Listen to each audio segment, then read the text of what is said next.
Hi students! I hope you're all as excited as I am to learn the thrilling conclusion of Act 5 of Romeo and Juliet, which happens to end the entire play. Today, we're just going to do scenes 1 and 2 of Act 5.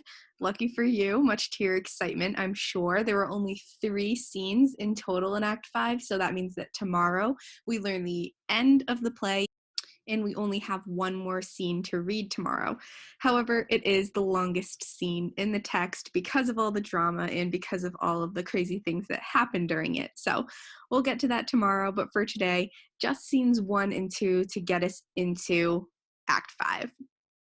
We remember yesterday we ended Act 4 with Juliet's parents and the nurse finding her dead, supposedly, air quotes around dead there, in her room because of that sleeping potion that Friar Lawrence gave her, so she would appear dead so she wouldn't have to get married to Paris, so Romeo could pick her up in the tomb and take her to Mantua while Friar Lawrence sorted out all of the family drama and politics.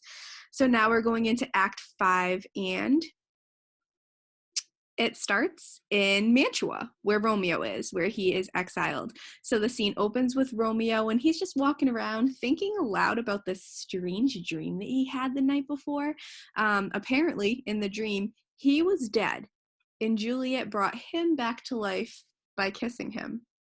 We see this really old idea, right? Kind of like the Sleeping Beauty image of somebody being dead, and through love or through a kiss, they're able to be revived and alive. Kind of an interesting scene and imagery there. Then we get a new character, of course. In the very last act of the text, we get a new character who we're going to hear a couple times now. His name's Balthazar, a very olden time name. So he is Romeo's servant from home in Verona. So Balthazar has been corresponding with and communicating with Romeo even though he's in exile. So Balthazar kind of comes, finds Romeo in Mantua, and Romeo has questions for Balthazar. Naturally, he asks, how are my parents doing? How's the friar? And of course, how's Juliet? And now, if you're coming from Verona around this time, what news would someone from Verona have about Juliet right now who was not privy or was not given the information that Friar Lawrence and Juliet are kind of conspiring together? Balthazar naturally thinks that Juliet is dead and tells Romeo that much. So Balthazar says, you know what, I hate to say this, but Juliet's dead. And how do you think Romeo reacts to this news? He's crazy, he's grief-stricken, he's upset, and he says a very, very famous line in literature. You might have heard or read some kind of modern-day depiction of it, saying, then I defy you, stars. Thinking like if Romeo and Juliet were called star-crossed lovers earlier, and we talked about the stars being fate, he's defying fate. He says, if this is my fate, then I defy that. I refuse to accept that a life without Juliet is my fate, right? Then I defy you, stars, he shouts.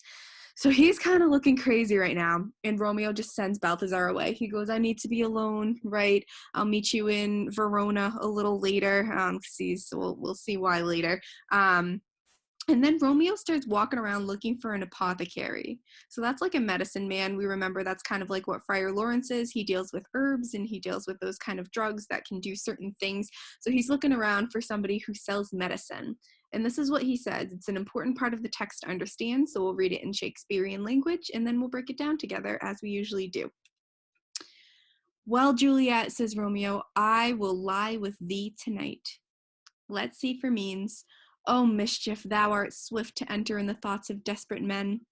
I do remember an apothecary, and hereabouts he dwells, which late I noted in tattered weeds, with overwhelming brows, culling of simples, meager were his looks. Noting this penury, to myself I said, and if a man did need a poison now, whose sale is present death in Mantua, here lives a caitiff wretch would sell it him. Oh, the same thought did but forerun my need, and this same needy man must sell it me. As I remember, this should be the house. Being holiday, the beggar's shop is shut. What ho, apothecary?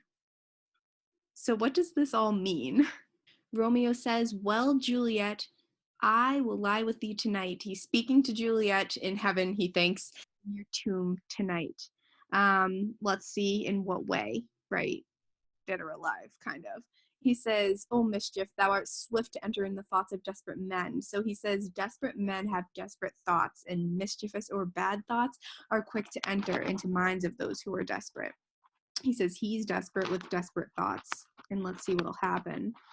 I do remember an apothecary, the medicine man, and hereabouts he dwells. So he's like looking around the streets and he goes, "I remember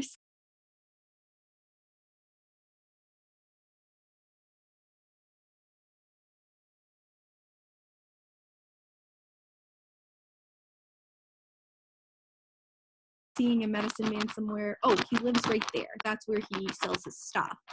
And he describes how the guy looks, how the apothecary looked. It says meager. He looked meager, so he was very poor. Overgrown beads everywhere. His, eyebrows were well. Um, it describes here like more of how poor he was and how poor he looked. So this is a very, very poor man who sells medicine. Noting this extreme poverty, says Romeo, he thought to himself earlier when he saw the apothecary before he knew the news of Juliet, man, if a man needed poison, and it's if you sell poison in Mantua, then you are subject to the death penalty because you kind of aided in either killing someone or that's it, right? You aided in killing someone. So he thought, if a man needed poison, even if the death penalty, there lives a very poor and desperate man who would be so poor and desperate that they would break the law to sell it to them so they could get money. Oh, the same thought did forerun my need. So he said, I thought this even before I needed this poison, but now this same needy man must sell it me. So now he has to sell it to me. As I remember, this should be the house, says Romeo. This is where he lives. This is where he sells me the stuff. And being holiday, so it's some kind of holiday in their culture, the shop is shut that day, so he can't technically buy, but he yells outside to the apothecary, "Hello, hello, are you there, medicine man?" Because he wants to buy this illegal poison. And he thinks that he's so poor and so desperate, the man who owns this apothecary shop, that he will sell it to Romeo. So to end this scene, the apothecary does come out of the house. He hears Romeo calling for him and he goes, who's calling me, right? What's up? And he looks just as poor as Romeo remembered. Romeo says, "Look, I know you're poor. I want to buy poison and I'm willing to give you big money for it." At first, the apothecary's like, "Ugh, I don't know. I really don't want to risk death or arrest for this." But in the end, after some persuasion and money, the apothecary does sell it to him and basically says, "I'm selling it to you because of my poverty, right? And not because of my ethics." Romeo takes the poison, says goodbye. Basically, the apothecary says this poison could kill 20 men, so you'll be fine drinking this. And that's that. Romeo bids the apothecary goodbye, says he plans to use the poison at Juliet's grave. So he plans to go to where Juliet is dead and buried and kill himself there as well. Crazy, right? Absolute insanity from Romeo, but do we expect anything less from these characters who have been acting crazy lately? We'll see how that develops as we continue going through, but my questions to you, they're kind of ethical questions, right? In this chapter, should the apothecary have sold this poison despite being very poor? Yes, the apothecary is very, very poor, but should this have influenced him enough to kill someone? He could see that Romeo was desperate. He could maybe predict why Romeo wanted this poison. Should the apothecary have done this? And Romeo, should he have even put this very poor man in this situation at all, knowing he kind of had no choice, right? Romeo basically said, well, you're either going to starve to death because you don't have enough food, or you don't have enough money to pay for your food, or I'm going to give you some money and you sell me the poison. So did Romeo put this man in a hard place, a hard situation? Does Romeo kind of not care about the outcome? I mean, once Romeo's dead, what the heck does he care if the apothecary gets caught or not and ends up dying because he sold Romeo the poison? Finally, one last question. What was the irony in Romeo's dream versus the reality? So Romeo had a dream that he was dead, and then what's the reality here? What's that kind of irony? We've talked about irony before. That'll bring us into scene 2, and this will be the last scene that we go through today together. It's pretty short, and it's kind of packed with something pretty important to know. Act 5, Scene 2, back in Verona, we're at Friar Lawrence's house.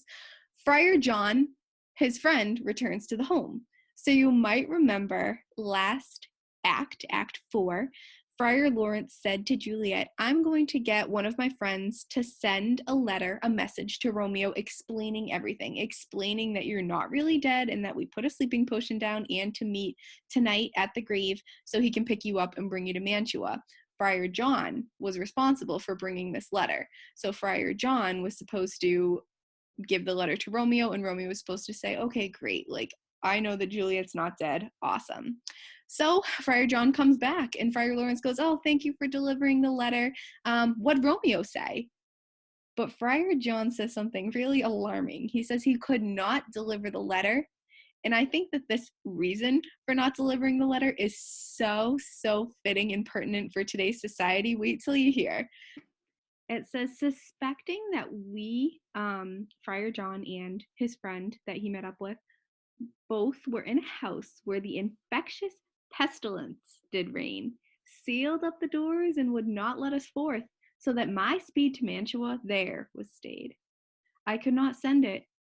Here it is again. He returns the letter. Nor get a messenger to bring it thee. So fearful were they of infection. So why so connected to today's days? You guys can understand this more than you ever could have understood this if we were just learning it in normal times.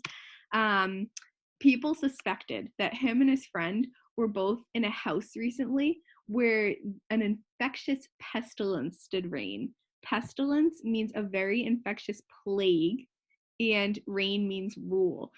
So the authorities thought that Friar John and a friend were both in a house where a plague was, where a very infectious disease was.